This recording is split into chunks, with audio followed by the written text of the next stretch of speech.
Hello, I am Nika Harper. I'm an author and I wrote something in a bar recently. It's called The Flowers, and I'd like to share it with you.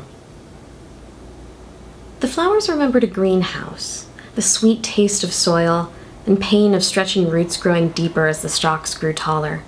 Everything was warmth and sun, everything for comfort and convenience.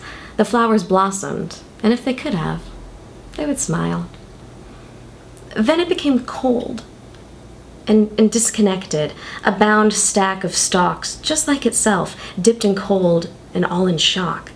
There wasn't a wink or wither among them, just the stasis, the numbness, the dark waiting. It did not feel good to be clipped at the middle. It did not feel comfortable to be stuffed in a bottle.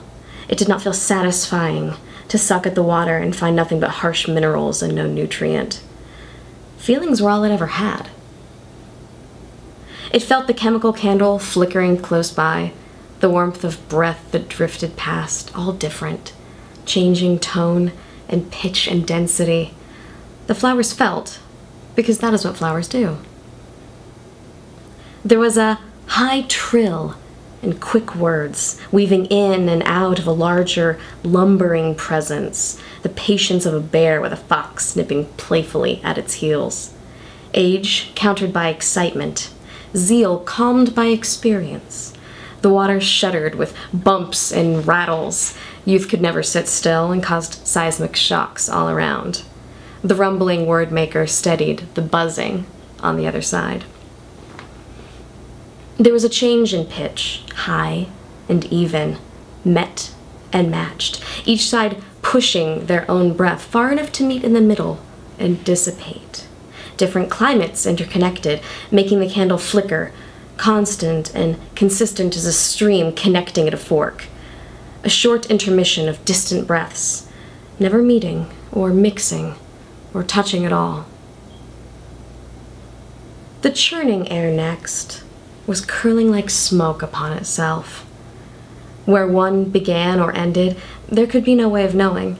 So close were these words, so deep were the whispers. The water trembled from entwined shifting, a low and constant shiver from the heaviness that passed along and above. The candle flickered its heat, the table weathered the disruptions, and the flowers listened. The rest was a tempest, gust upon gust pushed from either end, a whirl of happiness and connection, the blast issuing from released pressure, the detritus of relaxation. The longer it went, the more powerful it rushed, flickering the candle and skimming across the flowers' wilting petals, the winds of mirth and release. It continued, a consistent current rapidly exchanging in the air, the vapors so thick it could ignite on the candle, the words so matched they could ignite the world. They faded to the clatter and scrape of cleaning, the silence of no words remaining at all.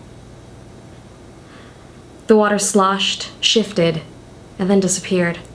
Freed from the bounds of the glass, the flowers felt the air change. They were tossed, wilting, to where there was nothing to feel in the air at all. I don't really write in public very often, but this was one of those moments when I looked at the other tables that were all around me and saw these flowers and the candles sitting on them and thinking, what kind of conversations did they have? Like, what was going on at those other tables? And imagining maybe flowers could hear, or at least they could definitely feel. And I wonder what kind of things they felt over the course of a night, or however long they stayed alive, I suppose. You can read along with this on my Tumblr, which is nikaharper.tumblr.com, and if you really liked it, you can help support my writing on Patreon. So thank you to the people who are already doing that. That's been an amazing ride so far. I would really like to know what you think, and thank you so much for listening.